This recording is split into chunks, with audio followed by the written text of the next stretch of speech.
Nah, kita bertanya, berapa kali kita mencuci hati kita setiap hari? Kalau fisik sudah berapa kali setiap hari? Air wudhu dan sebagainya. Sumber segala-galanya penyakit di sini, terutama sifat-sifat madmumah, sifat-sifat rodail fi qulubina, dalam hati kita.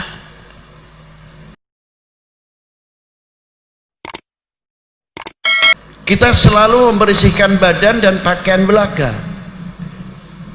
Berapa kali setiap hari? 5 kali dengan wudhunya. Wudhu, tiap mau sholat wudhu. Ada yang wudhu sunnah, yang sudah mudawamatil wudhu tetap pakai wudhu lagi. Untuk apa? Mencapai sholat syukrul wudhu. Itu diantaranya di dalam wudhu. Nah, kita bertanya, berapa kali kita mencuci hati kita setiap hari? Kalau fisik sudah berapa kali setiap hari? Air wudhu dan sebagainya. Sumber segala-galanya penyakit di sini, terutama sifat-sifat madmumah, sifat-sifat rodail fi qulubina, dalam hati kita. Itu sumbernya. Berapa kali setiap hari kita harus membersihkan? Kalau fisik sudah, tempatnya takabur, sombong, ria, sum'ah, dengki, hasad, semuanya di sini.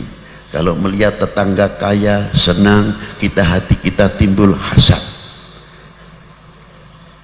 Tidak kita mengucapkan alhamdulillah bapak fulan teh kamari teh masih kawas kieu keberadaan anak.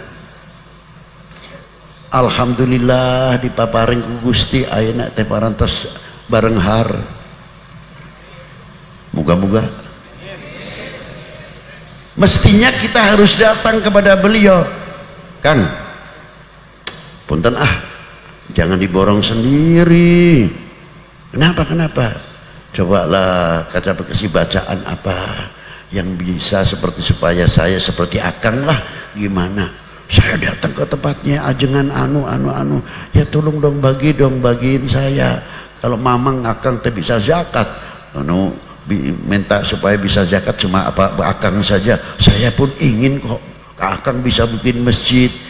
Kalau Akang bikin masjid, saya bisa ikut bikin masjid sama-sama. Tidak hitung 10 sak semen. Jangan nyumbang, ikut bangun masjid kok disumbang. Masjid yadul ulya di atas. Jadi kita ikut bangun masjid gitu. Kalau masjid disumbang jatuh berarti namanya. Siapa yang akan ikut bangun masjid? Saya bib, berapa? 1 sak semen, setengah sak semen, setengah kilo, ada yang 1 kilo. Saya bata, saya ikut bangun. Terhormat namanya, istimewa. Sumbangan masjid, ya Allah, masjid disumbang. Coba di kitab Ihya itu ada keterangannya Imam Ghazali. Itulah. Kalau kita tahu, coba nih disuruh baca saya tiap malam tuh suratul Waqiah 3 kali, tapi hatinya dijaga, jangan ta'alluq kepada ayatnya, ta'alluq kepada yang mempunyai ayat. Hatinya terpaut kepada Allah Ta'ala, jangan terpaut kepada bacaannya. Ya hatur nuhun, baca alhamdulillah ini bangkit. Lalu teman-teman yang lain coba ke dunia ekonomi, dunia Islam maju luar biasa kalau bisa begitu. Karena apa? Sama-sama membersihkan hati. Maka firmannya Allah Ta'ala tepat, ala bidzikrillahi tatma'innul qulub. Loh, di situ diantaranya ada kiai, anaknya tanya pesantren di mana? Di sini. Wah hebat, terus maju.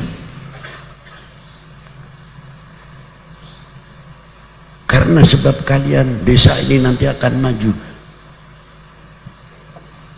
Jangan sampai ada anak santri baru pulang dari pesantren atau dari perguruan tinggi bisa ke masyarakat, malah kitanya menghalang-halangi, ujung-ujungnya takut kalah pengaruh.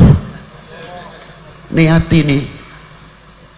Tapi kalau kita yang hidup hatinya karena ala bidzikrillah tatmainnul qulub, bangga mestinya. Dalam dunia Islam sangat luas sekali. Apa diantaranya? Mungkin di sini masih ada atau tidak, kita kurang tahu. Kalau di kampung saya di Jawa Tengah khususnya, kalau ada orang meninggal, para bapak saksikan, ini mayit sayanya, saya masih ada nggak di sini? Alhamdulillah. Berarti tidak masuk akal. Ya bisa masuk akal. Loh kenapa kok bisa tidak masuk akal? Loh bagaimana tidak? Yang saya disuruh menyaksikan si A ini baik, ternyata saya tahu.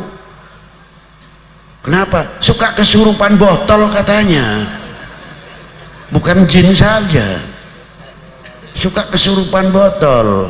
Wah, gawat ini. Iya. Ya kemarin masih zaman sedikit-sedikit kesurupan kan begitu. Sampai jin juga datang ke tempat saya, dedengkotnya jin. Ini sih cerita kelakar saja. Datang kuyainya jin rombongan. Assalamualaikum, waalaikumsalam. Saya kaget.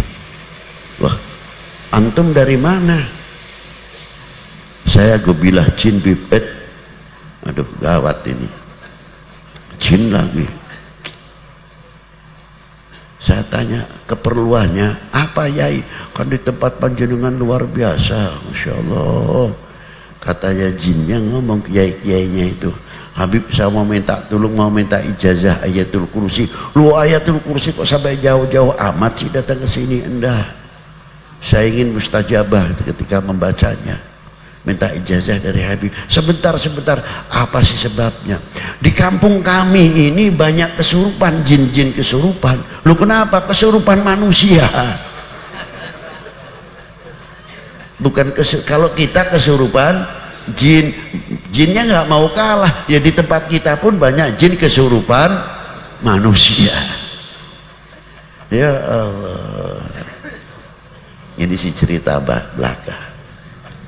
Maksudnya nyindir kita. Jin yang muslim, yang mukmin banyak. Kita harus juga husnudzon sama jin kok. Allahumma ghfirli wali walidayya wal mu'minin wal mu'minat wal muslimin wal muslimat. Apa jin yang Islam gak masuk termasuk mukminin wal mu'minat, muslimin wal muslimat juga masuk. Nah, itulah. Ma'asyiral muslimin rahimakumullah. Ini hati ini sangat penting sekali, kembali kepada hati kita. Jadi bagaimana hati kita ini, coba lihat ketika kita melihat ada orang mati yang tidak masuk akal. Apa sih maksudnya? Yang jelas orang baik. Kalau orang baik sih kita tidak berbicara. Ini tidak baik, kita tahu persis kelakuannya nggak benar. Masa iya kita suruh mengucapkan baik? Kalimah baik akan mengangkat, menolong kepada mayit tertentu untuk mendapatkan lebih mudah keringanan di kuburnya dan keringanan dosa-dosanya yang mereka lakukan. Kalimah baik. Tapi yang istimewa bukan di sini. Apa? Kalau kita sudah berani mengatakan baik, ya tolong jangan diungkit-ungkit yang dahulu. Selesai, finish, tutup buku. Itu maksudnya. Kita sudah mengatakan baik, masih menceritakan almarhum atau almarhumah yang sudah tidak ada. Tuh, jangan meniru itu. Tuh waktu hidupnya tuh, lihat tuh. Begitu begini, sudah mati jangan diomong terus. Kita sudah mengatakan baik, tapi kita tidak konsekuen. Kasihan anak keturunannya.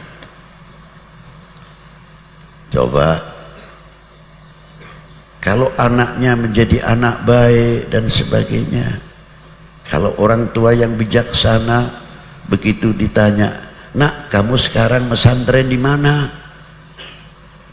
Sama pesantren di tempat ini, alhamdulillah. Meneruskan perguruan tingginya kagak lo?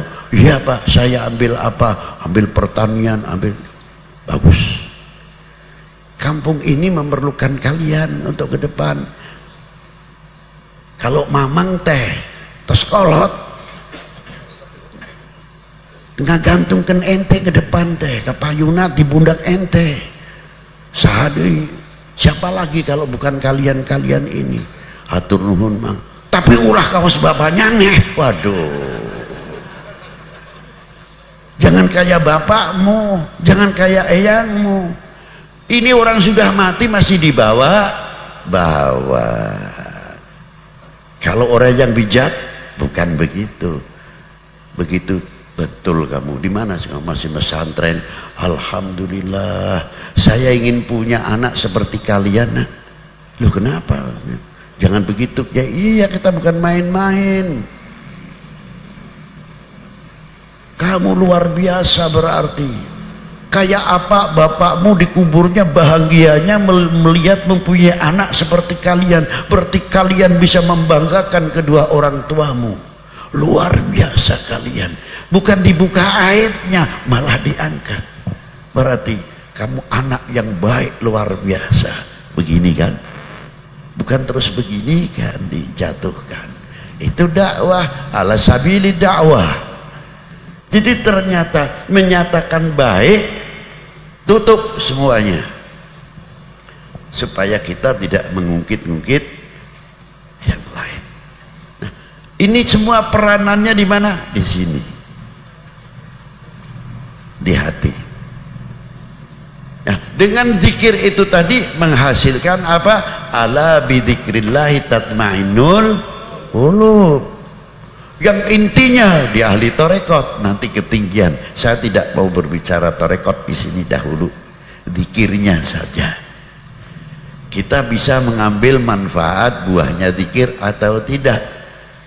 Kalau kita sudah merasa bisa mengambil manfaatnya zikir, zikir ini semua umat insya Allah tenang semuanya, sebab mustahil janjinya Allah tidak tepat. Sebab kalau Allah Ta'ala sudah berjanji ala bidzikrillahi tatmainnul